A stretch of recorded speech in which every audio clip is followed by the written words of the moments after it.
Hello and welcome to Media Lit, where we treat each piece of media like great literature. I am your host, Randy Elaine, and joining me, as always, is my beloved co-host, Kris Ingersoll. Kris, how you doing tonight?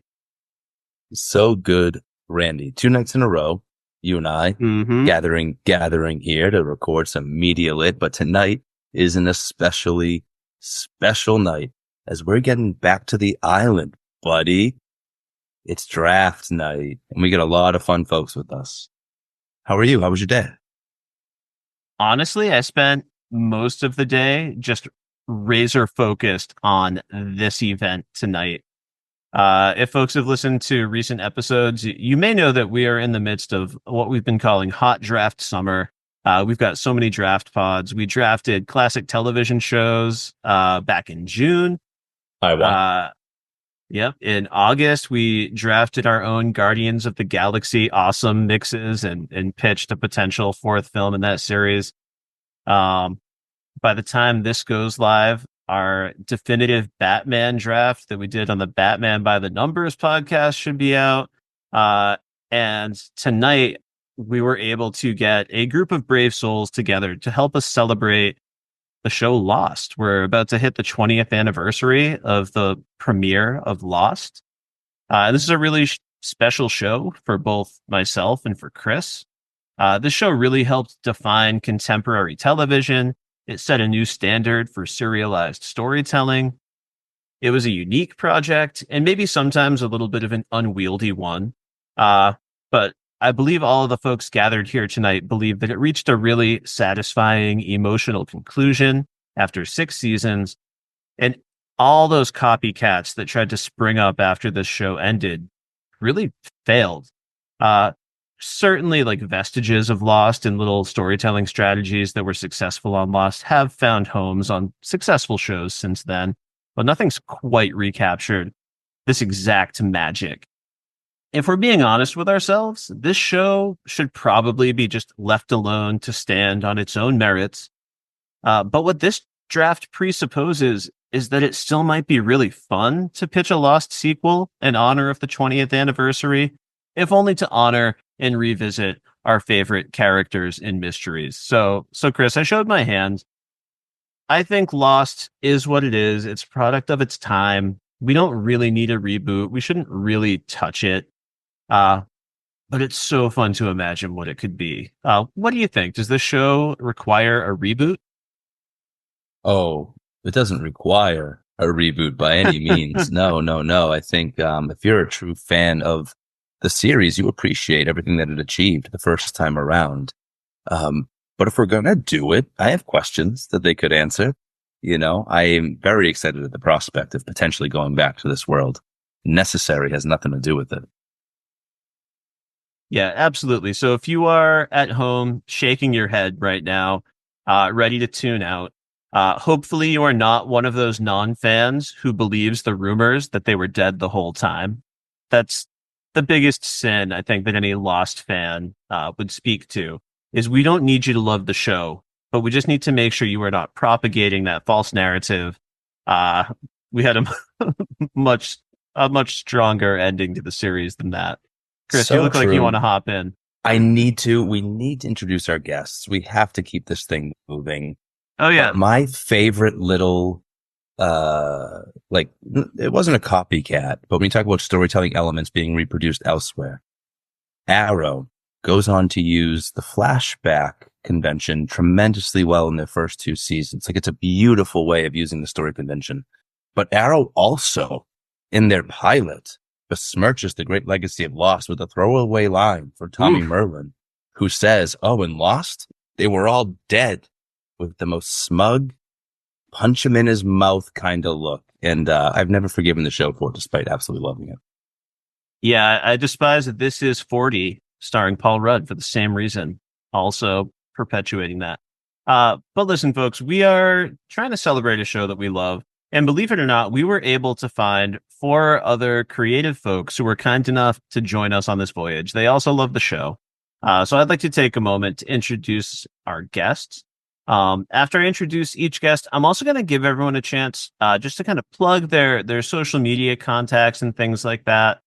We usually do that at the end of the show, but we've got this big draft ahead of us. People might have draining energy by the end. So we want to give you a chance just to shout out where folks can find you right at the top of the draft. So first up, when I came up with this crazy idea to draft our favorite Lost characters and then pitch a Lost sequel involving those characters, the first person I thought of was someone I did not even know yet. And this was Shruti Murate, the host of Chaos on the Set. And the reason she was the first person who popped into my mind is because we both listened to the same Lost rewatch podcast, The Storm. And Shruti was like the lifeblood of the Lost community over there. She put together these crazy betting pools. And because I love that so much, I started following her podcasts. And eventually I reached out to her with this wacky idea. And she was kind enough to join us. Shruti, how you doing tonight? I'm doing so good. Thank you for having me on, and thank you for saying all those nice things about me. I love to build community around television. Excellent. Speaking of people that I'm getting to know for the first time through Lost, I mentioned Shruti's podcast, Chaos on the Set. They've recently been working through a massive Lost rewatch of the entire series. Shruti grabbed a couple of co-hosts who had never seen the show before. She's bringing them through the show. However, she also needs to talk about those spoilers. So she drafted in James Principali, who has been doing just phenomenal work on Chaos on the Set with those spoiler pods. So James was kind enough to join us. I really love their work on Chaos on the Set. James, how you doing? I'm great. What an introduction. Oh my God. We just actually wrapped up our last Lost episode for Chaos on the Set a few weeks ago. Yes, so we recorded it 2 weeks ago, and I have yet to edit it, but it will be out soon, I promise. But I was so sad to be at the end of that little Lost podcasting journey, and then immediately so excited to hear about that. Excellent. Before I move on to our next guest, Shruti, do you have any socials you want to shout out? Oh, yes, thank you. My letterboxd is at @micromorate. I mean, my Twitter and Instagram are also the same, but my letterboxd is probably the only interesting place to follow me. If you don't love Mad Max Fury Road, you can go support me in my 3.5-star review that James booed in the comments. And actually, James is not the only person that has booed me in the comments, so go show me some support there. And then follow our pod at Chaos on the Set on Twitter, Instagram, and Letterboxd. We would love to hear from more Lost fans. Thanks. And James, do you have any socials you want to plug? Yeah. As for me, you can find my letterboxd at Prince Squeak. Please validate my negative feelings about Deadpool and Wolverine. Please, there are dozens of us. Otherwise, you can find me on Twitter at Ninja Surprise. Fantastic. Thank you so much. Our next guest is, yet another person who I got to know thanks to the Storm podcast that I shouted out earlier. And this is Leah Marilla Thomas, who is a really talented freelance entertainment writer. She also holds an MFA in screenwriting. And I should also say she is possibly my favorite Twitter follow. It's just banger after banger on Twitter. I find about 75% of what I'm liking on there are Leah's posts. So Leah, thank you so much for joining us. How are you doing tonight? Also very flattered. Banger after banger, and then I delete them, and then I post them again, and then I delete them, and I post them again because I want to change where the comma is. Yeah, you can follow me on Twitter at Leah Marilla and Letterboxd. where I also am trash talking Deadpool and Wolverine. So Lost is synonymous with both because of the Storm and because of my original watch of the series as it was airing, is synonymous with television community. That is what this show is to me. So what a thrill. All right. And our final panelist, but not least, is John Aspler. John is a frequent Media Lit guest. He first joined us a few months ago to do a Lost podcast. He asked to come on and do an episode on White Rabbit, which is the 5th episode of Lost. and it just happened to be the 5th overall episode of our podcast, which was fun. But John's a really bright guy. He's got a PhD in neuroscience, but really he just loves talking about art and entertainment. John, how are you doing tonight? I am so excited to be here to do this. I love drafting. It's so much fun. Also, thank you for the introduction. I realized as everyone was popping onto the Zoom earlier, you kept introducing me with my PhD. I'm a little embarrassed right now. I just love TV so much. So I'm just very happy to be here to talk about my favorite show. I should be embarrassed because I think it just makes me feel more legitimate to announce your PhD. So I should be the one who's embarrassed. No embarrassment. It's wonderful. Thank you. All right. But yeah, so those are our panelists. That is our main introduction. Kris, do you have anything else you want to ask our guests before we move on? Yeah, I mean, absolutely. Right. Tonight is going to be a special episode as we work our way through a draft, but ultimately Media Lit is about stories and what they mean to us, how they shape us. And so, as you mentioned, we have done our first, Lost and Lit episode. Our 5th episode, we covered the 5th episode of Lost with John, where listeners can go back if they want to hear the things that brought you to Lost, the things that make it so special to me or to John. But tonight, I'm excited to get to know our new friends. So I think I'll go around the horn like Randy did. I'd love to hear from you all about sort of why Lost matters to you. And I would love to hear your take on whether or not you think it needs a sequel. Let's jump to James. James, how did you get introduced to Lost? So I was watching Lost live from around the middle of season 3. My first introduction to Lost was as a free iTunes recap episode narrated by Kyle MacLachlan that recapped everything from the pilot to I Do. And I watched that and was like, what? This seems amazing. And then I immediately rode my bike to Blockbuster and rented the first season. And then subsequently became a Lost evangelist. And there were many, I was in 6th grade at the time. There were many, many sleepovers where I forced my friends to watch at minimum the first 4 episodes of Lost. And all of them went on to complete the show. Yes. I think it's just great. I think it is like I think it is the best that broadcast television has to offer, personally. Like, when it hits. And I don't think that there should ever be a sequel or reboot.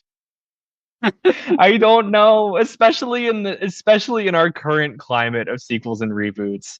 I can just I can picture it. I can see it so clearly. I can see the Force Awakens version of Lost, and I don't want it. However, I do have very strong opinions about what it should look like, if it should exist, and all of my picks are geared towards that. Mm-hmm. I love that you were spreading the good word, the gospel truth for Lost, converting folks wherever you went. That's absolutely amazing. And given your take on a sequel, I'll be curious if you draft like an intentionally ungreenlightable show ahead of us, tanking the project before we even get going. No. As I was sitting thinking about my vision for the Lost reboot sequel, I was like, there's only one way. We're going to make it good. I can't wait to hear. Leah, how about you? Tell me about your Lost connections. Okay, so I started watching, I think either from the pilot or from like the second, I might have actually jumped to the 2nd or 3rd episode, because that is what you did back in the day, because I was a Lord of the Rings fan. So I was like, there's a Hobbit on a TV show? I want to watch that. I was more of a fantasy than a science fiction person. And if you remember, like, the science fiction creeps into that show and like sneaks up on you a little bit.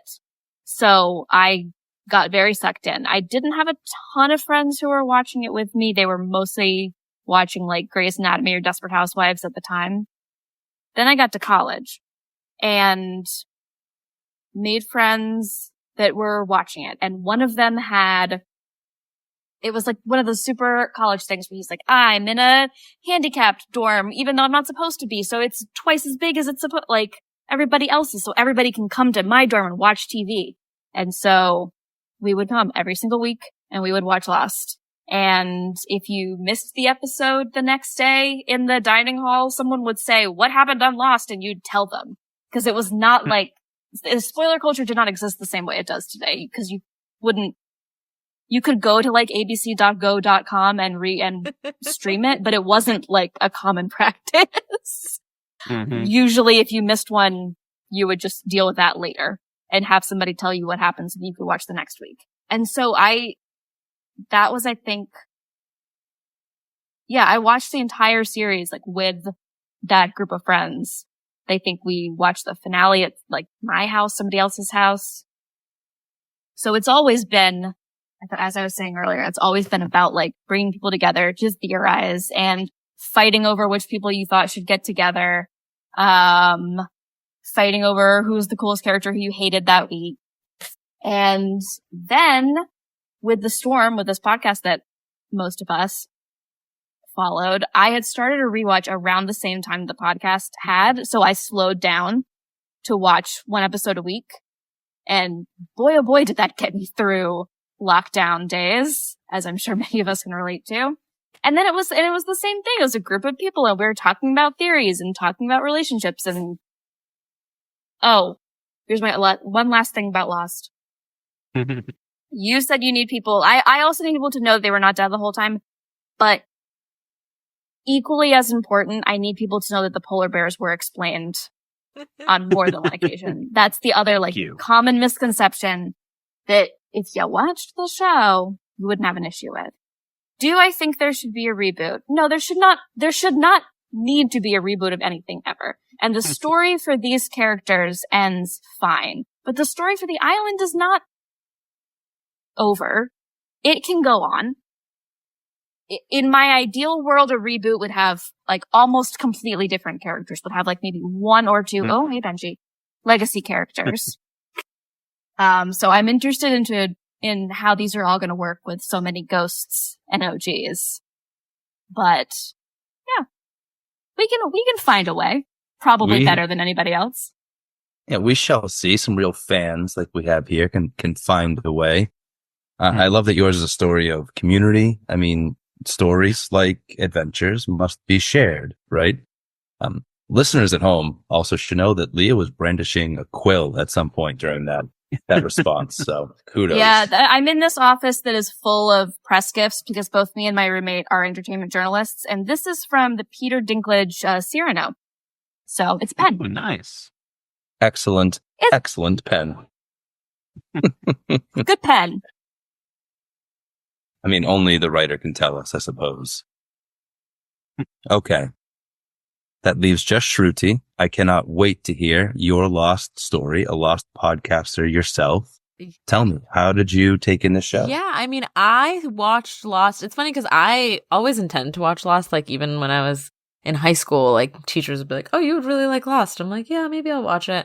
And then I never got around to it. And I'm so happy I didn't, because when this podcast that we've all now referenced, The Storm, a Lost Rewatch podcast, started covering Lost, I was like, what a perfect time for me to start watching Lost, because they split the podcast into a section that you could listen to if you hadn't seen the show before.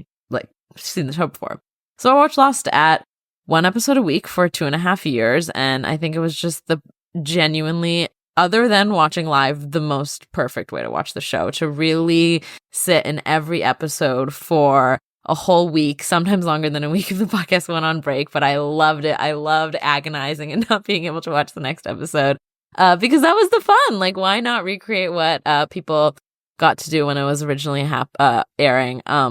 My twin sister got into the show too when we missed a train once, and I was watching The Moth at the train station, and she was like, can I watch it over your shoulder?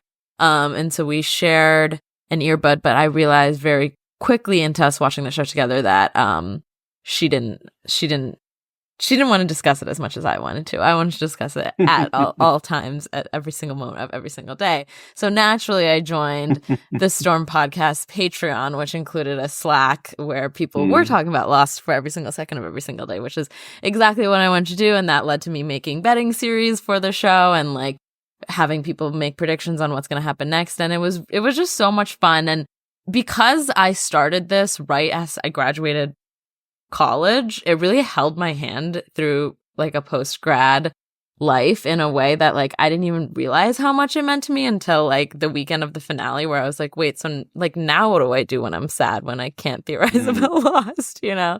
And so I really, really love it. And to answer the second part of the question of the reboot, I think my favorite part of Lost is how much story there is on this island. Like, yes, you're following these core characters, but then there's all these little Easter eggs of other full stories of people that lived there and had their own lives and tales to tell. And so personally, if anything, that's what I would love to see. Like, I don't want to see the future of the island, because ideally, if Hurley does a good job, like, there's not going to be much compelling for television conflict going on the island. Ideally, we don't know, but so I mean, I would pay $100,000 to see like just an Elizabeth Mitchell, Josh Holloway 10-episode miniseries on what happened in their 3 years on the island. I would pay upwards of $100,000 if I had that amount of money. But like, that's what I think we would need if there was a reboot. Like, we can't go into the future because of the Hurley problem. And then I think we're getting into the Game of Thrones issue of like all reboots and sequels just being spinning wheels in the past. But anyway, we'll get into all of that more, I guess, once we dropped our characters. I'm not over that quick elevator pitch.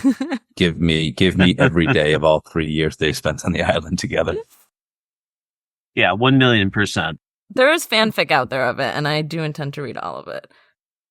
So, James, I've got bad news for you. Our mission tonight is possibly going to lead to us just crafting your worst nightmare, because the inspiration for this draft is if they ever tried to do like a legacy continuation of Lost. Apologies to any viewers I've confused. I've been throwing around the term like reboot when I think I'm really talking about a continuation or a sequel. So apologies to anyone I've confused with that terminology. But in a cynical world, the way this thing would play out is some studio executive would go grabbing at as many cast members as they possibly could to try to throw out some quick nostalgia grab. And that is where we are starting. So tonight, we are doing part 1 of this process. When we walk out of this podcast tonight, everyone is going to have 9 characters from the original run of Lost. And they are going to get some time to sit with those characters and craft an entire pitch for what this reboot would look like. If you were able to pull this ragtag group of Lost veterans together, what would you do with them? And who else might you add to the cast? We are going to arrive at these lists using a snake draft format. We picked a random draft order ahead of the draft.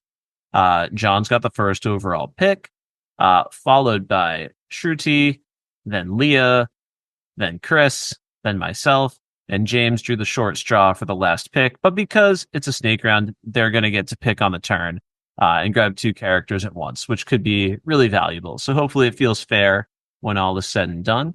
We're also going to be drafting these picks into some different categories. So we've got a list of 18 characters who survived the original series. We are each required to draft 3 of them. We're each going to draft 3 key characters who did not survive the original series. We are each going to dreamcast one of the young characters who could now be recast as an adult, and we're going to get to dreamcast those characters for next time. And then everyone's going to grab 2 deeper cut characters, so that we have a really strong array of folks from throughout the entire series run. Now, there are a few rules here. Number 1, Kris and I determined that we are not going to mess with Jacob, the Man in Black, or their mother. We're going to put that little piece of the mythology to rest and let that be central to the original series run. And then additionally, as a show of respect to a couple of actors who've passed away, out of respect for Mira Furlan, we're going to keep Danielle Rousseau out of our reboots rather than recast the part. And similarly, out of respect for Lance Reddick, we're going to keep Matthew Abaddon out of our draft. So that is the structure and that is the format.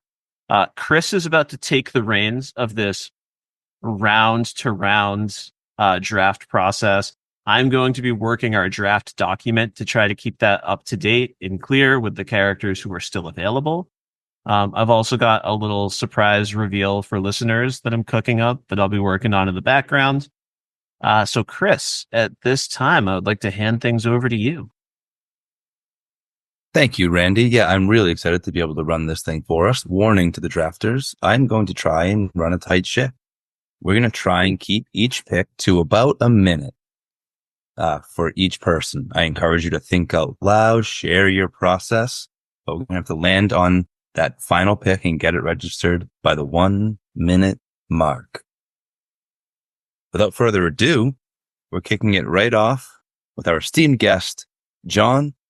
John, you are on the clock.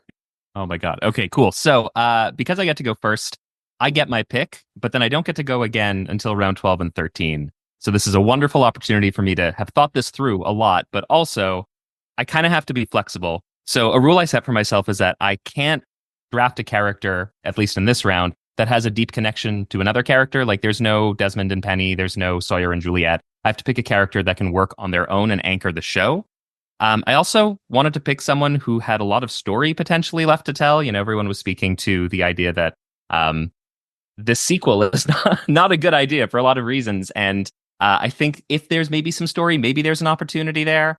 I was really considering Hurley for a long time because of the fact that he's so central to the island mythology. But I decided, you know what? No, I want something with more pathos. I want someone who is going to speak to the core theme of redemption and second chances in Lost. So I don't think there's anyone in more need of redemption on this show than I assume your favorite and certainly my favorite antihero of all time, Benjamin Linus. That is who I am drafting as my first pick. Yep. Just I in was afraid of time. this. As the clock strikes 1, you got it in, buddy. I hate that for me. Love that for you. Ben Linus with the first pick. I'm not surprised. For anybody who's watching My Adventures with Superman, they brought in Michael Emerson for Brainiac, and I nearly jumped off my couch when I first heard his voice. I encourage you all to go and watch. He's just too good. All right. Coming in with the second pick of the night, Shruti, you are on the clock. I mean, I think following John's lead, I gotta pick somebody who's going to be competitive, somebody who's gonna be like, you know, I've been gifted the second pick. I might as well pick who I think is going to be what everyone wants in their show, which is the best character of the show. So I'll just cut to the chase. I will be selecting Dr. Juliet Burke with my first pick. Sorry, James. Phenomenal first pick. I am envious. Juliet, you have my heart. Good on you, Shruti. And quick, too. Not messing around tonight. That brings us down to our third pick. Leah, you're up. Okay. All right. Yeah, once I saw the draft order, I knew I'd lost Juliet immediately. So my strategy for my first pick, since there are a limited number of children, and we each get one, I'm taking my child immediately. So I will be drafting Clementine Phillips. Ooh. Should we refresh? That is Sawyer and Cassidy's child. The actress I'm toying with casting is one of my favorite Nepo babies, Georgia Wiggum, Shea Wiggum's daughter. If I decide to go with that, I will expand more on her later. I love that you've got a full vision for it. A very strong first pick. I think this is going to be a tough category. Those kids, wise to snag one early. Good on you.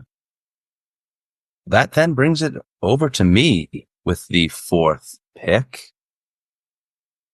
And I'm not certain what to do because some of my first few options are still here on the board. And now that I have the chance to pick them, I'm a little intimidated. I am going to go ahead and just get my good buddy Hurley. We're telling a story on this island. He's got to be there.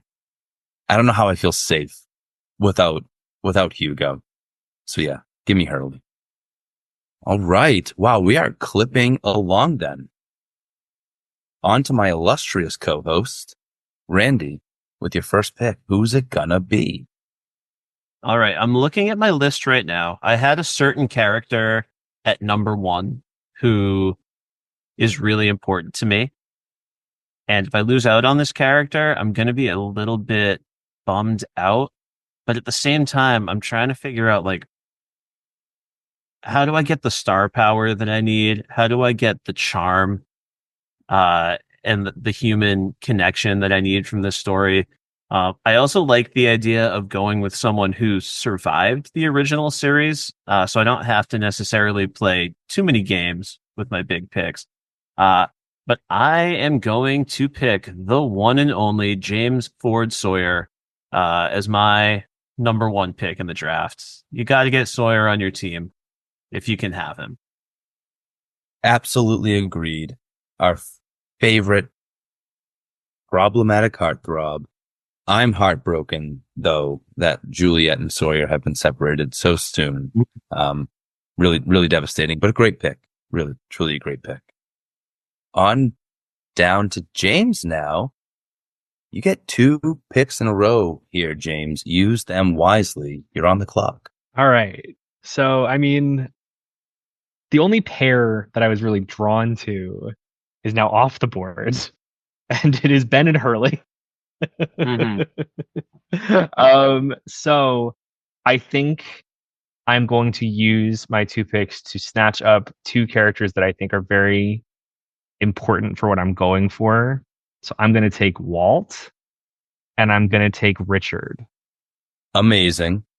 Again, very wise to go ahead and snag your aged up child. Any ideas on who you want to play Walt? I think that Jovan Adepo could play Walt, and I think he'd be great. He's maybe not tall enough, Tall Walt.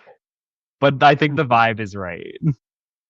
Very, very cool. You know, I considered this pick, and I was shopping Sterling K. Brown for Walt. He's a little too old. It doesn't quite work. He's a little too old for where Walt would be today. And you've stolen one of my favorites in Richard Alpert. I'll be rearranging my draft board now. Congratulations to you, James.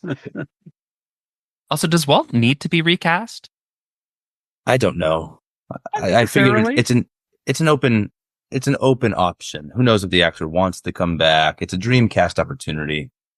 I think you're well within your rights to Does go. that mean we should just reach out to one of the Aaron babies? Yes. How many Yes, of it them are does. there total? Like 15? Probably.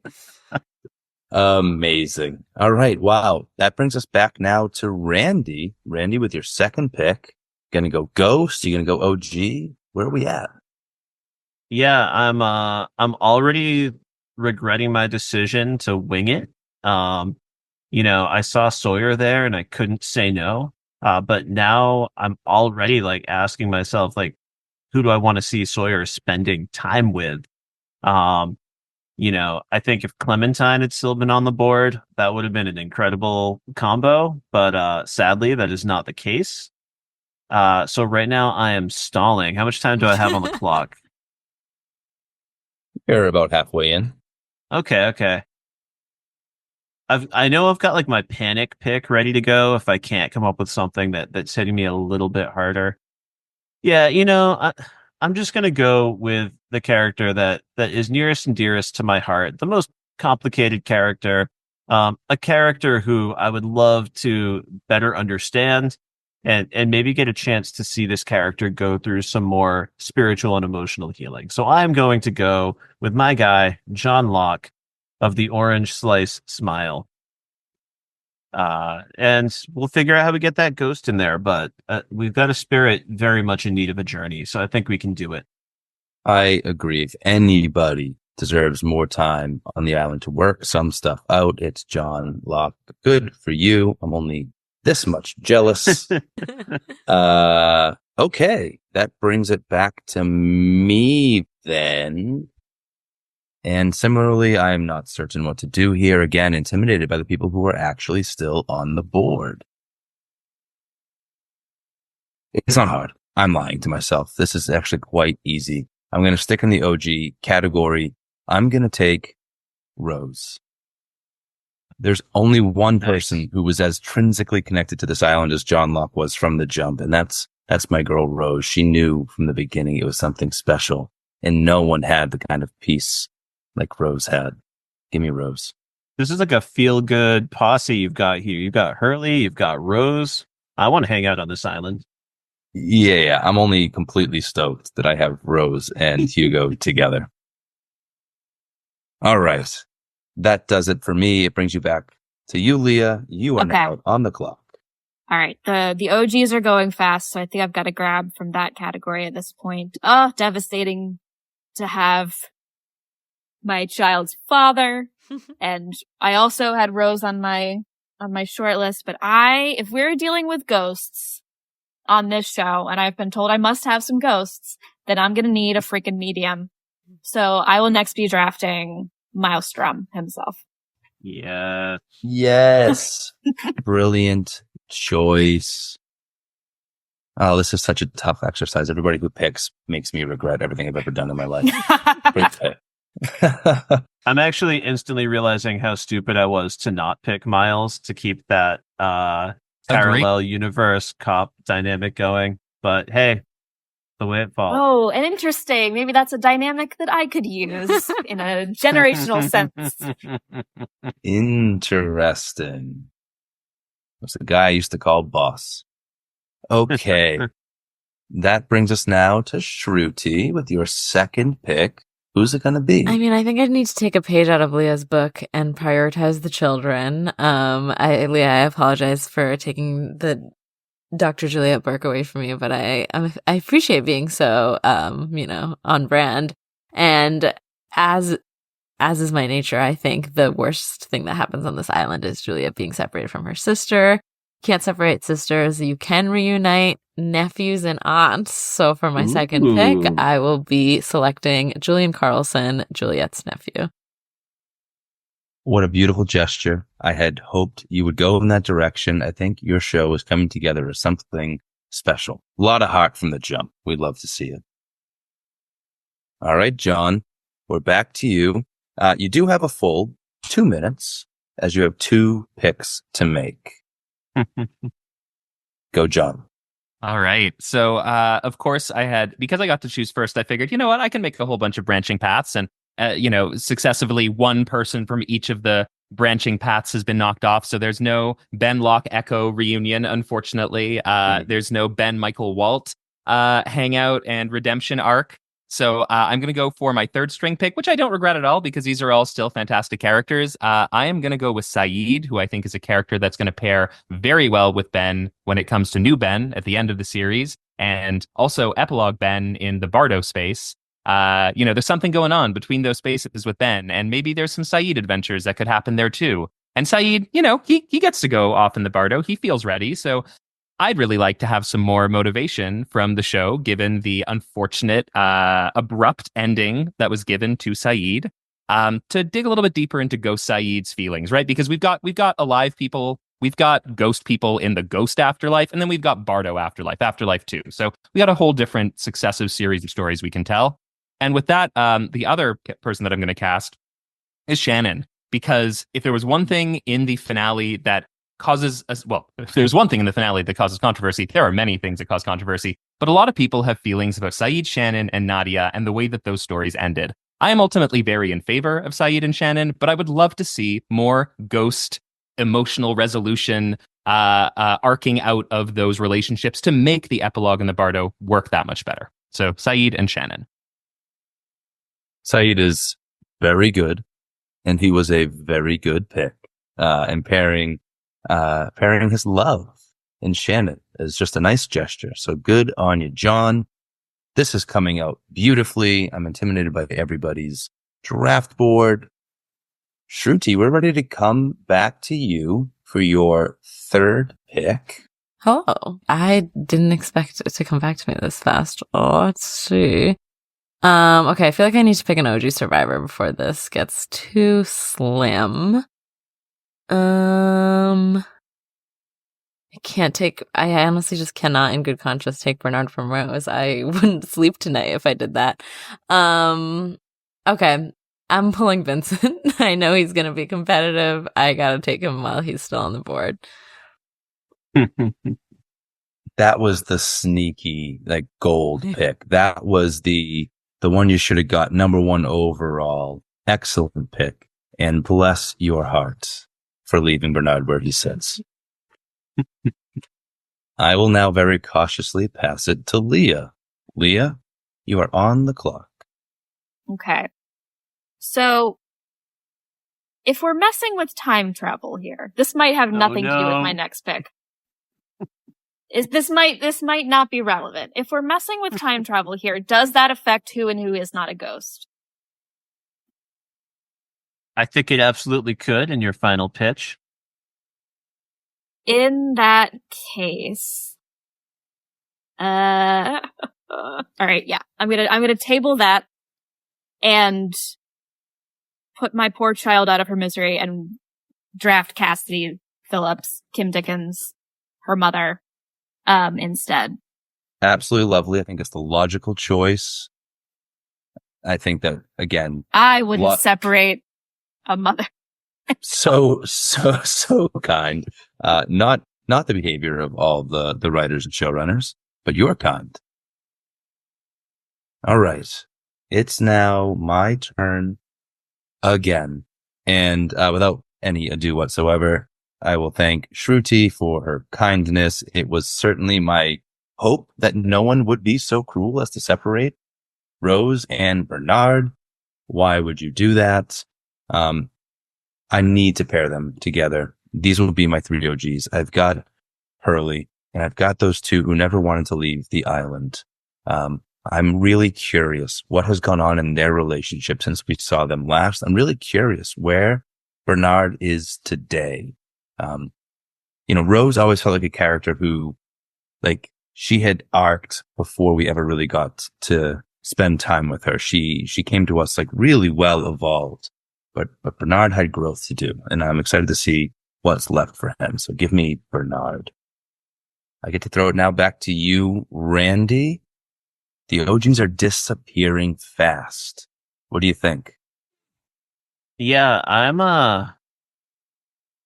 really feeling like a deer in headlights over here. I see a ton of different directions to go. I've got a couple of strong picks, but I don't see the story coming to life in my mind just yet, which makes me nervous. Although I am taking some comfort in knowing I'll have time a little bit later on. I think what I need to do is take a look at this quickly dwindling list of kids to Dreamcast. I'm trying to find a really valuable tidbit from the original series that did not get fully explored. And I'm trying to find a way to bring John Locke into the fold and make him relevant. And I think in the moments that John Locke was at his best, it was when he was trying to support Claire and her son. So I think my child I'm going to recast is going to be the first mystery baby himself, Aaron Littleton. And we're going to bring him into the mix and see what we can do with that relationship. Yeah, that's the pick. That's a great pick for John Locke. I'm really interested to see, especially depending on how your John will experience any potential memories that his body might have. I'm not sure what you'll do with the lore there. He spent a lot of time with Claire as the Man in Black. I'd be curious how that affects his relationship to Aaron later. Very cool. All right. Brings us down now to James. James, once again, 2 picks in a row. You get a full 2 minutes. Okay.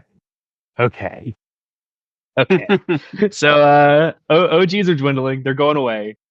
And I think I really just have to snatch up Eloise Hawking while I can. Because I really want to like gear my picks towards characters who are more important to the mythology than characters who were necessarily really important to the original series as far as the cast goes. So I'm feeling really safe with my ghosts right now. So I think I'm gonna dive into my deep cuts, and I am gonna take Mikhail. Yeah, it's Mikhail. Truly amazing. Those two picks together. I absolutely love that. Eloise was one of the first people that came to mind for me when Leah asked about whether or not like time travel would affect what version of the characters that we get. And that was why I asked. Okay. I could see I that we're on a love similar page 50s, with- love 50s Ellie. Oh boy. You see, What a you gap. see the vision. Amazing. And I mean, just the idea of those two sharing a scene together, Mikhail and Eloise, I'm in. Very, very much in. Yeah, because I feel like Mikhail is like one of the less explored characters that we could really do a lot with. Will you find out Speaks why a lot of he can languages. come back to life when John Locke can't? That alone is worth a sequel series. The answer to that question. All right, Randy. Pressure's on because it's back to you. You're on the clock. I just hit stop. Yeah, it truly is. I'm truly lost still at this particular moment. I'm glad that I finally found something to latch onto, a potential source of spiritual growth for John Locke. I've still got a little bit of a problem with who I'm going to have Sawyer interacting with. The good news for me is that, Sawyer can have chemistry with any character. So I've definitely got some potential to move things forward in a positive way. Yeah, I'm a little bit lost. I'm looking at my deep cuts to see if anything huge jumps out at me as a character I just absolutely need. And so far, it's not coming to me. The clock has expired, sir. You're the first one to run it out. All right. So with time being off the clock, I'm going to go with the conflict that did not make it into the original series, but should have. And I'm going to take Mr. Echo. An excellent pick.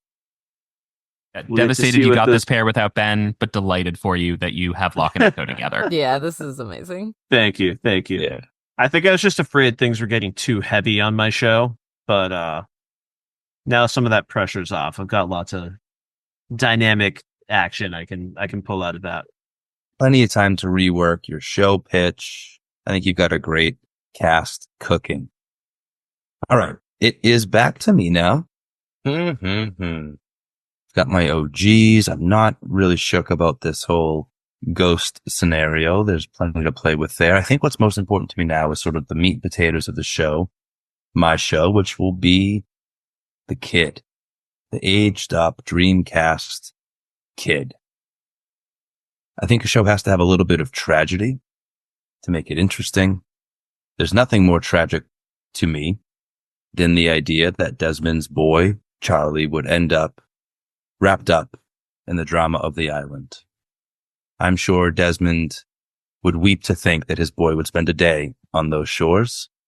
And so I'm going to go with Charlie Hume. Welcome to the island, young boy. I am also ready to Dreamcast. I don't know if you guys know of a young man named Alex Lang. This young actor's on television now, absolutely crushing it. I like them because they look the part. They're the right age, and they're trilingual. They speak French, having been raised in Paris, spent time in London, and now live in the U.S.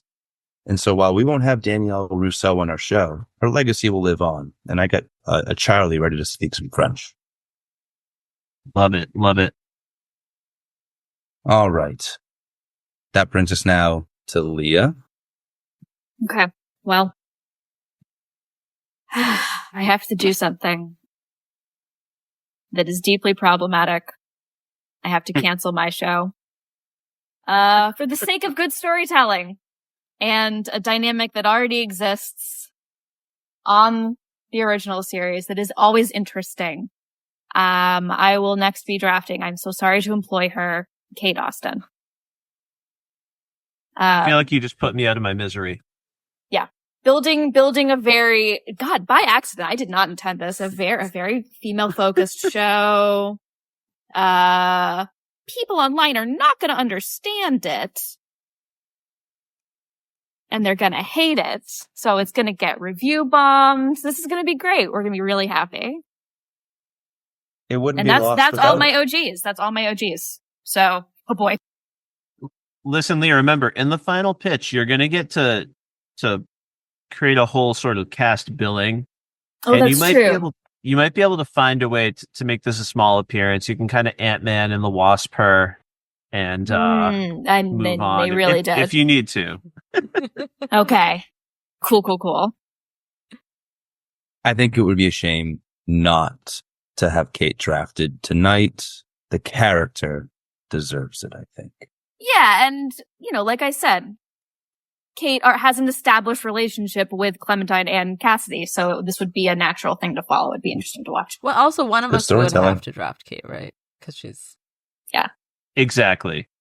We couldn't not talk about this character, and we couldn't not talk about her arms. No, impossible. All right. Well, with that, then, I will pass it to you, Shruti. We're coming to the end. I know. Who are you looking for? I just have to say the Kate and Cassidy duo is, I think, even stronger than the Echo Lock duo. So hats off to you, Leah. I think that I'm going to take Daniel Day Kim while he's still an option and draft Jin Soo Kwon. So we can maybe keep this in Dharmaville. Maybe. Well, time traveling dog. We'll figure it out. That is the absolute hook of your show, Time Traveling Dog. Don't you apologize for that. Amazing. Wow. Okay. We're back to you, John. 2 picks on the turn, 2 minutes. Are you ready to round things out? No, I need to choose a child as soon as possible, clearly. I need to do something about that. There are no... Actually, wait, do I have to choose? No, there's only one child on the board, isn't there? Oh, yeah. Sorry, I never deleted Charlie. There we go. All right. So then I don't actually have to stress about that pick. I can leave it to the last round because there is no competition for this child, and I can do whatever I want right now. Since Jin is gone, who was absolutely going to be my pick, because what other story would you want to see than Ji-yeon getting back to the island and finally her ghost father meeting her for real? That story can't happen, unfortunately. But that's okay. So, where am I going to go with this? I still need 2 alive people, and that category is clearing out of interesting characters real fast. So even though it doesn't necessarily fit my theme of redemption and Ben helping people, Ben does at least have a relationship with this character, and that'll be, your Desmond Hume and your Penelope Hume? Widmore. Well, because they're married now, right? It is written as Penelope Hume on here, but absolutely. Penny and Desmond, they are going to be my pick. I get to choose them together. I don't have to rip apart some sort of, star-crossed relationship. So while it doesn't, we'll see how I fit it in now. I'm excited to have timey-wimey stuff potentially on the show. There better be a Christmas episode. Oh, yeah. And he's going to be pissed. And he loves Christmas. All right. Back down to you, Shruti. Wow, okay. I keep getting caught off guard. I don't know why. What do I need? I guess. Same way here. All right. I mean, I'm just gonna, because of have y'all seen that meme circulating where it's like, name a good pilot and it's lost, and they're like, what? He crashed the plane.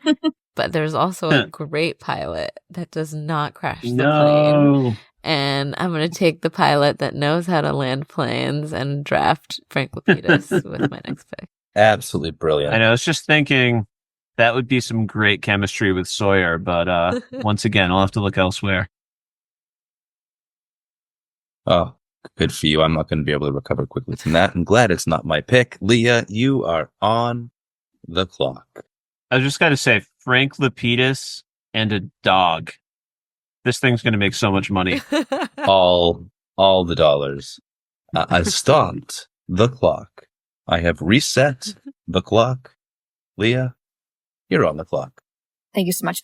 Oh boy. Well, I am frantically looking up whether or not my deep cuts are all alive. So I to pause that. And, since I just said in my last pick that I'm crafting a real anti-dude bro lady show, I might as well go with one of the most controversial female characters on Lost.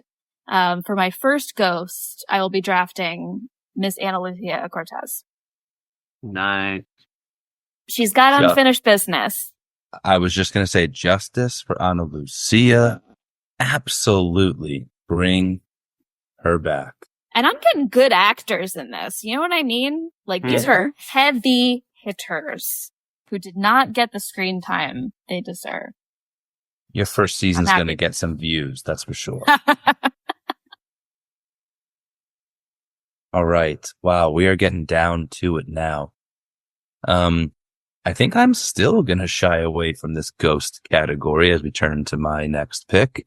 That may come back to bite me in the end, but there's a character who I'm just really excited to add to my cast. There's an actor who I'm really excited to add to my cast. We're going to be bringing in Katie Segal to reprise her role of Helen Norwood, one of my absolute favorite characters on the show. Damn you, Kris. Sorry, bud. It's just too late in the draft to be doing anything too friendly. And I don't mean Tom. Yeah, it has got to be Helen for me. I'm really excited for her to get to partake in the lore of the island, given how closely connected she was to Locke, how much she absolutely loved that man, and how much this island absolutely destroyed him. I'm really excited for her to get her turn with this mystery box. Randy, it's your turn, buddy. You are on the clock. My goodness. Whatever am I going to do? All right. I've got some really powerful spirits. I've got a possible connection here with a child to protect. I felt so smart when I picked Sawyer, but I did not play the long game. I missed the long con. And now I'm struggling to put together the rest of the cast. I think I underestimated how much I would hurt, knowing that Juliet Burke was off the table alongside this character. There are so many interesting characters on the table, but I think what I am forced to do based on my child pick, I think I've got to go with Claire Littleton. And you know what? I felt bad about picking it, but now that I said it out loud, I actually feel kind of great about picking Claire. Because in those early seasons, despite the fact that you had a lot of men not doing a great job writing a pregnant female character, I really love the performance at the beginning of the series. I think it's diminishing returns as we move forward. We can maybe put some of that on the actress. We can put most of it on the writing and squirrel babies and whatnot. But I want to give her a chance to work opposite James Ford Sawyer. And I would like to give her, I'd like us to see that she healed and she has found a place in the world and she's got some of her spirit and energy back. And she is using that to put something positive back into this world. Will the squirrel baby appear, somewhere unexpectedly? Only time will tell.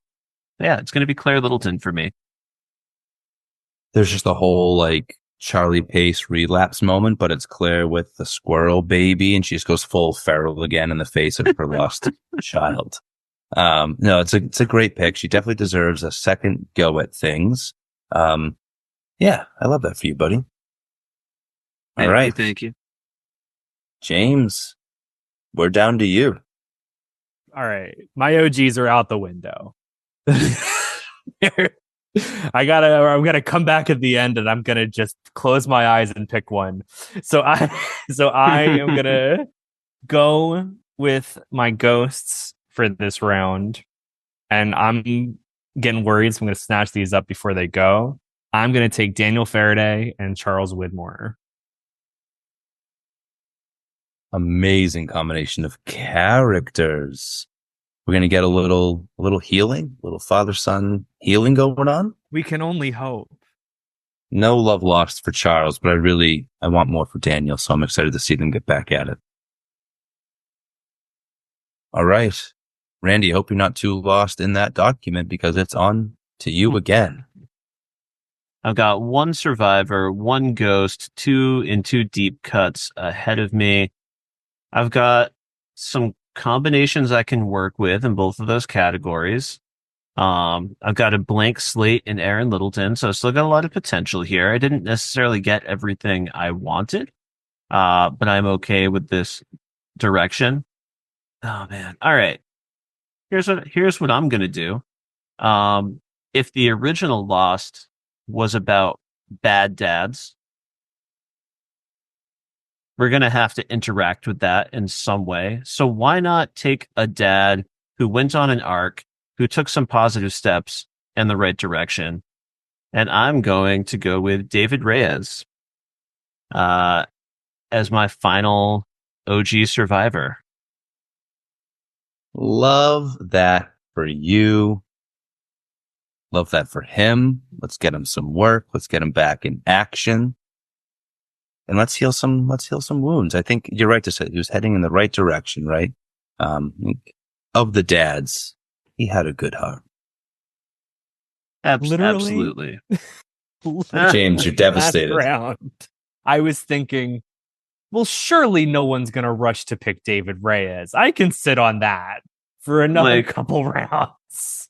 Like, listen, there's this moment, I forget if it's in season 5 or season 6, but David's moved back into the mansion and he sits down in his favorite recliner and he has pieced together like a beautiful sandwich for himself.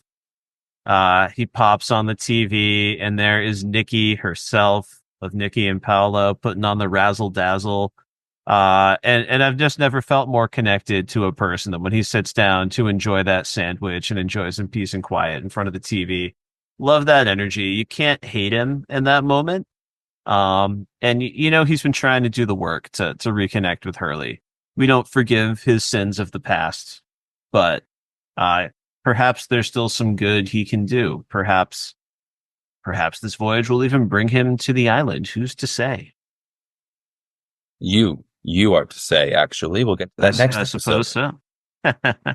Okay. Well, that then brings it back to me, and I am quite relieved. I played it fast and loose with my ghosts here, because really there's only one ghost that was necessary for my show. I hope we all know who it is. I got Hurley, and so it's gotta be Libby. Give me Libby Smith. I need to know more. There are things left unanswered. Hurley deserves to understand more. So Libby's coming back to the island. Love it. I really, really like this for you because kind of like I really want Saeed and Shannon to work on stuff in a sequel show to make the epilogue a little more motivated. I similarly would love to see Libby and Hurley, who did not even go on a first date, whose love is so sweet, but also is it the end of the universe we go off together love? Good question. Hopefully Hurley's lived a full, rich life on the island after this. So I'm very happy you've given them time to have, a ghost relationship on the island. Thanks, bud. I hope my writers don't blow it. We'll see. I wouldn't want to break those two up. We need answers for sure. Appreciate you guys. All right, Leah, it is your turn. You're back on the clock. Oh boy.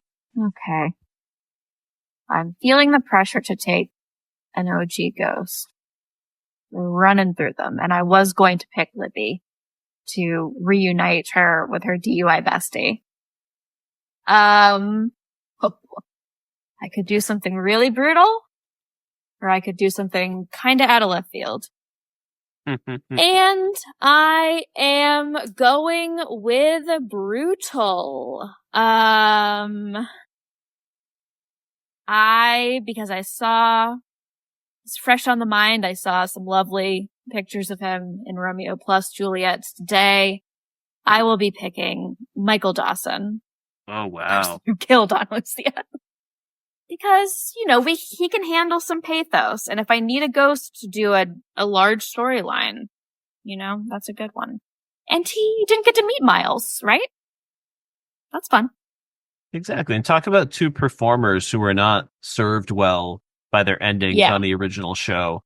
Very much so. there's so much room for potential healing there. So I think it's a genius pick. It would be like third, fourth, fifth time's a charm for Michael, I feel like, but Fair. we're gonna get it right this time. I mean, he still has a ways to go to catch up to Barry from HBO's Barry, so it could be worse for him. My goodness. Shruti, it's going to be your turn again. You're on deck Well, with your upcoming. yeah, no offense to Bai Ling, but I think that I do need to use this pick to just not have my reboot go off the rails. And I guess now I'm forcing James's reboot to go off the rails.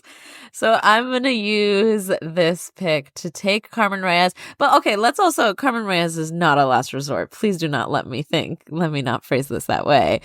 She has one of the best scenes in the series, I think, when she tells Hurley that she believes him. That's the most kind thing she can do at the time. And I think she does it out of genuine empathy. And I don't know, maybe she can be a guiding light for Julian as well. We'll see in the next episode. Excellent pick. You're right. Not a consolation prize by any means. Love that. All right, John. 2 more picks from you. You've got 2 minutes on the clock. Starting now. All right, so I'm down to 1 ghost spot, and for a while I was really tempted to pick Dogen just so that Dogen could hang out with Ben at some point and they could have an explicit scene hashing out the hierarchy of the others for us all. But I think I would actually like to take a more story-driven approach to this, and while most of the people I wanted to cast are gone, and I feel really bad pulling Sun away from Jin, because of the fact that I have to cast Ji-yeon in this show, I need her to have one of her ghost parents around. And you know what? I'm looking at most of the people I've cast, and besides Ben, it's all still working out relationships. Saeed and Shannon, it's Penelope and Desmond. And I often feel like Lost didn't serve friendships or people who aren't pursuing romantic goals super well. And Sun, of course, after season 4, she just disappears into her search for Jin. So I would love to have a show where Sun gets to just do other things that aren't just pursuing Jin. Jin is not on the board here, so I'm going to cast Sun. That's one of those choices. The second one, I need to go for a deep cut because, again, my kid is safe.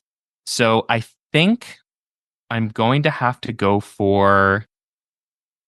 This is tough. I think I have to cast Alex. Has to be Alex to go with Ben, Alex Rousseau. So let's go ahead and do that. Yeah. Excellent relationship pick there, man. Love that. I think Alex was hiding there amongst the deeper cut names. Great pick. All right. Back to you, Shruti.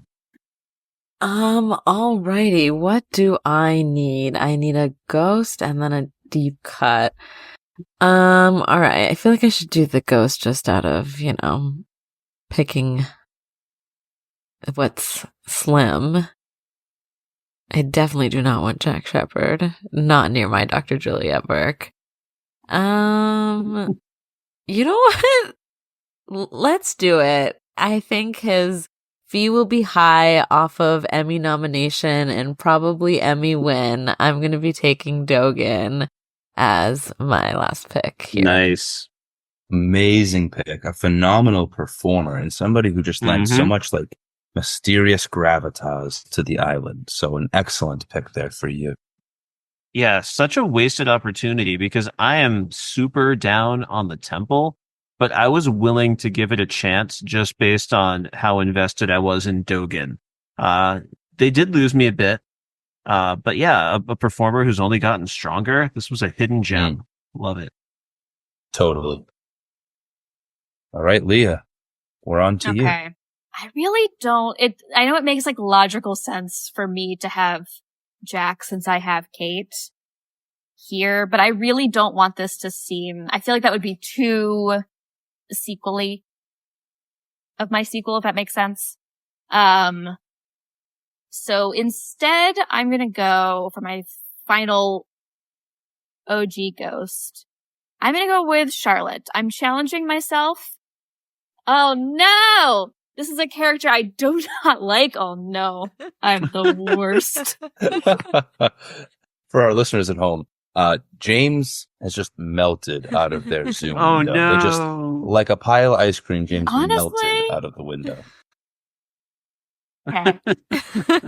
I can change. I think Charlotte was an inspired pick. I love that you used the word challenge. You're going to challenge yourself to do some justice by Charlotte. Yeah, because I want that connection to the Miles era as well. I think we got to pull from different seasons.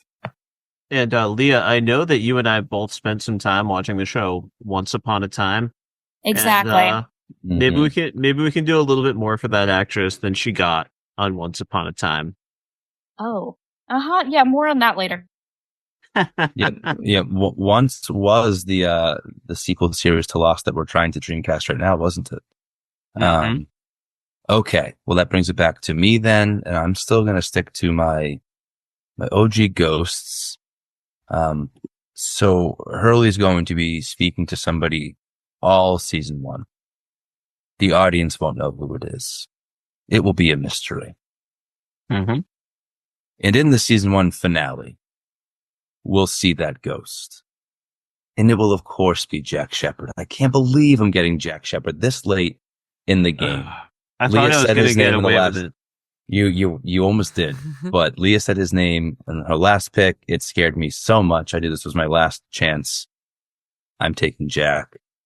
Welcome back, buddy. I cannot wait to hear what kind of wisdom Jack has to share from the other side of the veil. Oh, I'm thrilled about that. Really stoked. Thanks, Leah. Okay, Randy, your turn, bud. Yeah, once again, I've got a lot more to say about the pick I couldn't get. I jinxed myself. I got a little bit giddy, and I was like, oh, wait, I can have Jack play off of Sawyer. I can have Jack play off of Locke. I can explore this Jack and Claire are apparently siblings situation. But now that's all off the table. Now, I do still have some good options here. I'm going to fill up my ghost section. I love Christian Shephard in the original series, but if I don't have Jack, there's not as much there. One obvious choice would be, John Locke's goop buddy, Boone Carlyle, if we're talking about healing and moving forward. There's some room there. But at the end of the day, I've got to go with Charlie Pace as my final ghost. And here's why. We've got John Locke on a healing journey. And we did have a moment on Lost where John was serving as a really great mentor to Charlie. Now, those storylines didn't necessarily go in the directions they wanted to, but I'm thinking about the fact that we have this inexplicable moment on the show where Charlie, post-death, returns as a ghost. I don't think there's a great explanation for how that works within the rules of the show. But if I have to introduce some kind of weird new ghost logic, if I can have Charlie pop in now as the confident character bringing others along, that might be a really fun reversal and help me get some great stuff out of Dominic Monaghan. So it's going to be Charlie for me. Oh, second breakfast has come back to the island. Mm-hmm. Yes. All right. Great pick. Love that for you. Sorry again about Jack. Moving on. James. 2 picks to you. Things are bleak. Things are bleak, but they're not Bleak. dire. My number 1 pick, Achara, is still on the board. I can take her whenever I want. Yes. However, I will not be doing that this round. I'm gonna round out. I'm gonna take Christian Shephard for my last ghost. Because he remains to me and I can make him work. Mm-hmm. Boone could be fun, but I don't know if he works with my vision. Otherwise, I've got my last deep cut and I'm so torn because I have been leaning very Dharma heavy and I'm going to be continuing that. So I can't decide between Radzinski and Pierre Chang. But I think I have to go with Pierre Chang. Yes. I think Thank so. you. Is this an eye for an eye? Taking Pierre Chang off the Miles table for Leah after Leah took the Charlotte off the Daniel Faraday table? Is that what's happening here? That is what's happening. I was riding so high, not on purpose. Obviously, not on purpose. I was riding so high. I was like, I've got Widmore. I've got Faraday. I've got Eloise. Nobody likes Charlotte. Who's going to take Charlotte? I'm the only one who wants to take Charlotte. Dang. I love Pierre. I actually thought that when Randy went with Mr. Reyes, I thought that he was talking about a dad who maybe took some steps in the right direction. Sure. I thought you were going to go Pierre Chang. So glad that he got picked here tonight. He deserves to have his story told. Oh, also, I just want to celebrate the return of the sound design for Christian Shepherd and his clinking glass. Just really looking forward to more ice clinking on glass in your series. All right, Randy, you're on the clock, and we are really getting down to it now. Yeah, so I'm down to the deeper cuts, and I'm gonna stall here for a second because now that I grabbed Charlie, like it's tempting to just grab Liam. There's potentially more story there. That's gonna be my panic pick when Kris tells me I'm out of time. I'm looking for some more energy here. And you're halfway in case you're curious. Okay, good. I can talk this out. I do love Hurley's whole like back home crew. I'm really tempted to grab Starla just so I can get a little Mighty Ducks representation in here and find a way to make it work. Could be like a cool friend for Claire or something like that. Yeah, I'm still in panic, but I'm gonna go with Liam. If I get to make some Oasis comps, I can find a way to have fun with that. We'll go with Liam Pace. Liam's the right pick, man. You've got Charlie. Liam was the right pick for you. This can be easy to write into the show. Well done. Thank you. All right, my turn.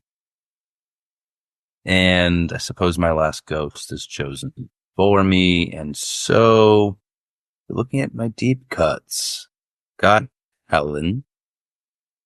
And if I've got Helen, man.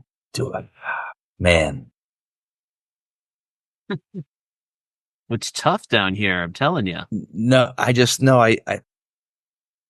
thinking about Randy Nations. Yeah. What a jerk. Yeah, what a jerk. And I would love the chance to like blow something else up that he manages, or maybe have a moment where maybe Helen before her journey to the island gets some time, some run in with Randy where even anonymously he suffers some sort of justice at her hand. Yeah, I want to torture Randy. Give me Randy Nations. All right. He's all yours, man. Love that for me. Okay. Leah, back to you. You're on the clock. So I have my 2 deep cuts left, and I'm really torn. Actually, I want to pick more than 2 of these people, and I have an idea of someone who is not on our list. So this is tough. However, I'm going to do something a little more logical,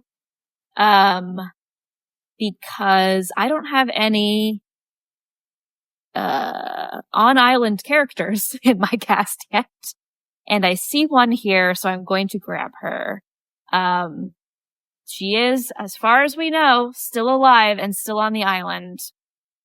Sydney Chandler. Yeah. Excellent pick. Okay. You could not have a Lost reboot and not have Cindy pop up for at least a second, right? She just keeps popping up throughout the whole thing. Making stronger and stronger drinks all the time. Not being able to use her 2 surrogate children is a little daunting, but sorry, Zach, sorry, Emma. They matured and found a way off the island, I think. They're hanging with Rose and Bernard on the other show. Love that for me. All right. Shruti, it's your turn. This is tough because now we're in deep cut zone, and so Really, the world is my oyster. I feel like I'm trying to think of who fits in with my cast, but honestly, it's all over the place. I feel like I may as well just take who I want to take, and that is Richard Malkin, the psychic that told Claire that her baby could not be raised by another, but then turned out to be a sham. But is he a sham? I don't know. You'll find out in my reboot. Yes, I think you teased the beginning of the pod that this might be a pick you were interested in making. So glad that it manifested for you. I definitely want to know more about Malkin. Love that. Yeah, you've got so many good open stories here, or characters who still have some track in front of them, like Dogen. This question of, why the baby can't be raised by another is the kind of thing that there's still some room to work with. I love it. Yeah, and not obvious track either. I think there's a lot of directions you can choose to go with these folks. Cool. All right, John, this is it. What have you got? Yeah, I mean, I don't know that I have anything super interesting here, right? So I'm down to a deeper cut and the remaining OG child recast. So we know who the child is going to be. It's going to be Jiyeon. I'll get to that in a moment. But in terms of the deep cut, I could go in a few directions here. I think an obvious one would be Nadia, to round out the Saeed, Shannon, Nadia relationship and really just hammer home that maybe Saeed and Nadia were never right for each other for reasons that can be explored on TV. Maybe Saeed and Shannon could be right for each other as sort of the hopeful new beginning that they represent, even though they never got particularly close or particularly far into their relationship. Another one might be Carl, to give Alex and Carl a little bit more time together since they were so unceremoniously killed off the show in the same episode. There's a little bit of connection to Ben there too. But I think I need to go with Nadia. I think that's the right choice. I really want that more fleshed out, even though it's an obvious story to tell. And I feel like I'm falling into the trap that Shruti mentioned at the beginning about a sequel, but I'm still going to go there. We're going to go with Nadia. In terms of Jiyeon, mostly I just want to talk about one of my favorite shows, which is Pachinko. So I'm gonna cast her as Kim Min-ha, who plays the lead character, or the middle version of the lead character in Pachinko, Sunja. It's a wonderful show. I wouldn't call it super Lostian, other than it plays with time and intergenerational storytelling and identity and trauma and all those things, which Lost, of course, plays a lot with. So that's where I'm going to end, I guess, my draft. That's it. I have my 9 characters. Brilliantly done. I am so stoked that you got your kid, since you already had your dream cast complete. Really, really well done. I cannot wait to hear your pitch for your show, man. Yeah, I love that you completed the love triangle, which is one of the biggest fan debates about that relationship. Okay, we're heading back to Unicorn Island for another pick from Shruti. Shruti, you are on the clock. All right, so I need to pick my final deep cut, and I did a little Googling in the past, since my last pick, because I want to go deep Dharma lore. So let me know if this is illegal, but I would love to pick Karen de Groot, of the founders of the de Groot Foundation, and I will figure out how she'll actually appear before we meet again. Yeah, I fully allow it. Do we ever see her depicted on screen? I see from my online Googling that in the last 2 minutes that you'll see her and Gerald in clips of videos from the Dharma Initiative, but other than that. Yeah, I feel like, is there like a slideshow or something maybe? Like, I love it. I think you found a way to bend but not break the rules. I think you can potentially sneak another fan cast in here, so I think this was really clever. Woohoo, I'm excited. Yeah, totally valid pick. And you have so much of that extra television content to dig into. So much of that story lives outside of the show itself. So your research for your sequel is going to be a ton of fun. Leah, what do you think? You're back on the clock. Oh boy, oh boy. There's so many different ways that I could go. I've thought about Carl, mostly because, Blake Bashoff is a musical theater actor. He was, in Spring Awakening on Broadway, and I could use him for a musical episode if I wanted to go kooky crazy. I have thought about Tom Friendly. Our exclusively gay moment on Lost is Tom Friendly. Mm-hmm. And that voice. Oh, that voice. So good. He'd be a ghost. We'll be though. That'd taking the sad. boy. There's a character that is not on our list.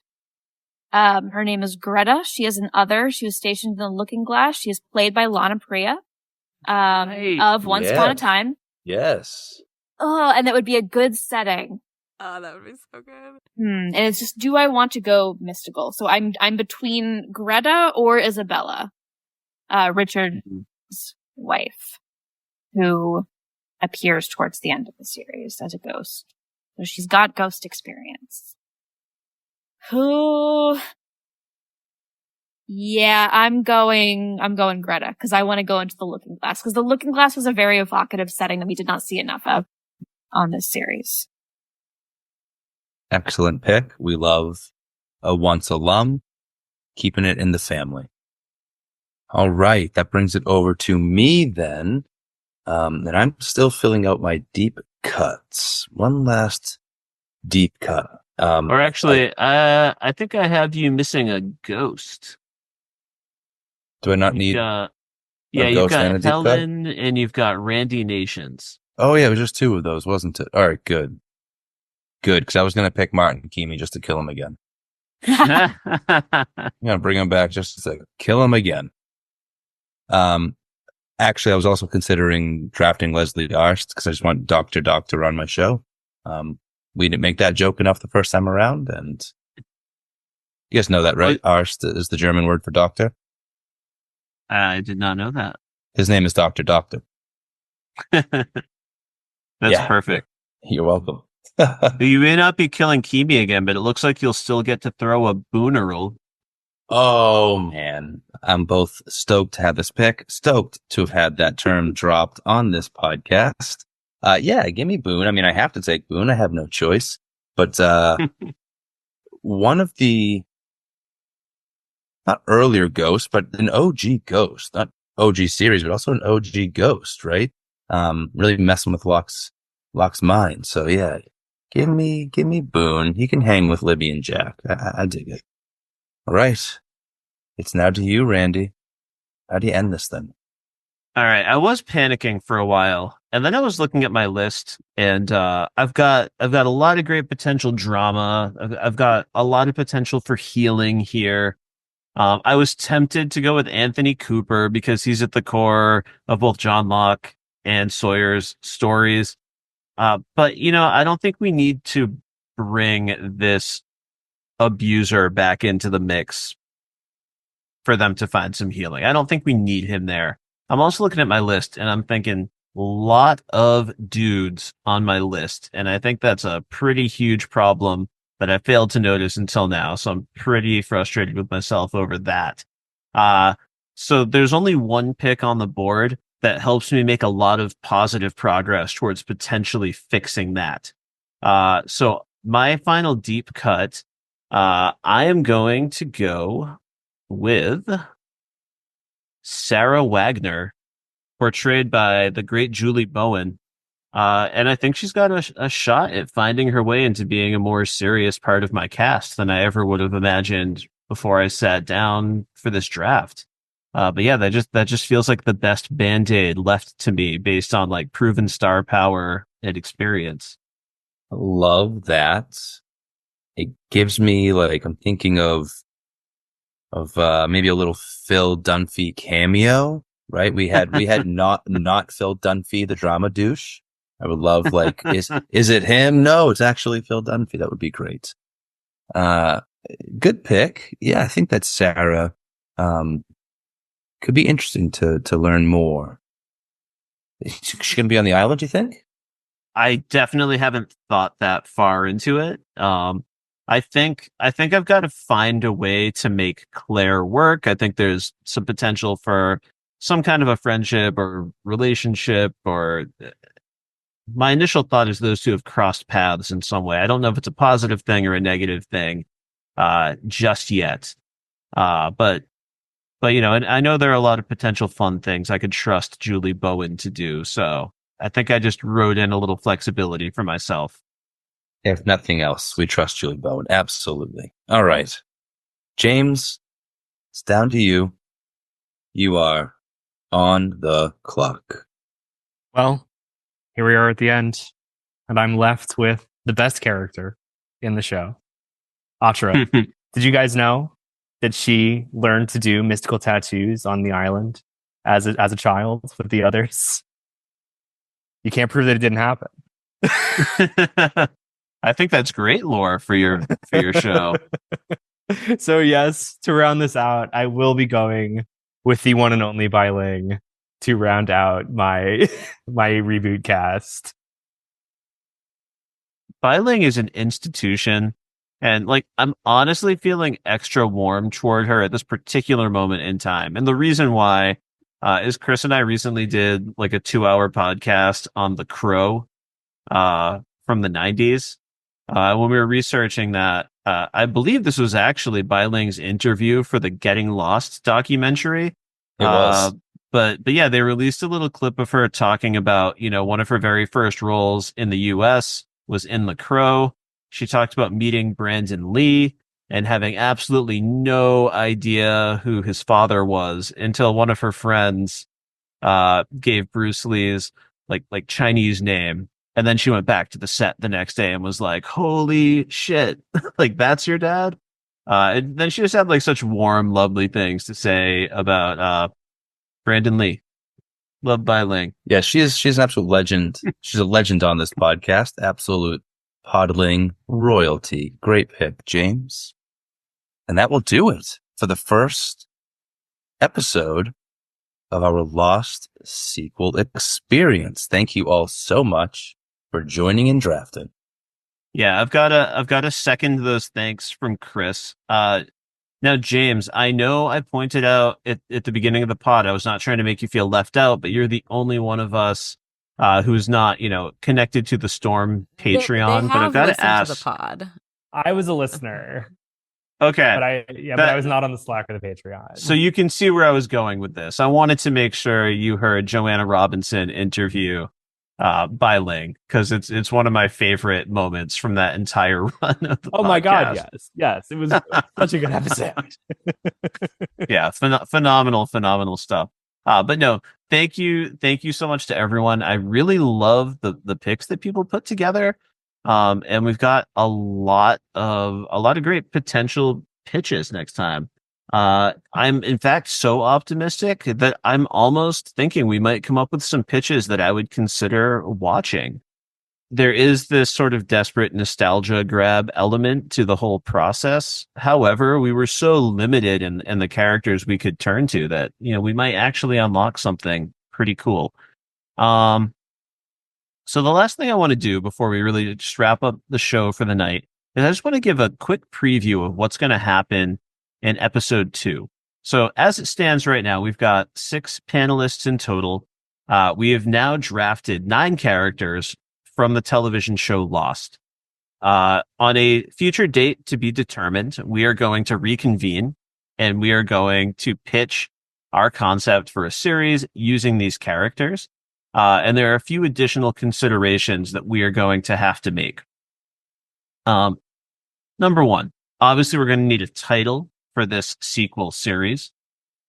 Number 2, we're going to round out that number from 9 characters to 10. Everyone's going to have the freedom to craft an original character that did not exist in the original series. This is also going to be another dream casting opportunity. From there, we're going to come up with a series billing.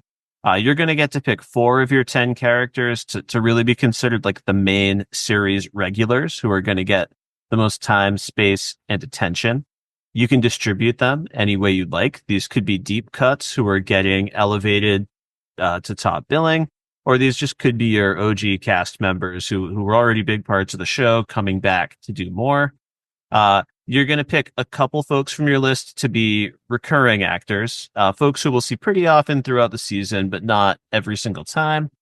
You're going to pick 2 characters who are going to appear in one episode each. They're going to pop in for a really vital storyline. They're going to help our characters along in their whatever journey they're on in your series in some way. And your last two characters only have to make quick cameos. These could be quick cameos that pack an emotional punch that means something to our characters.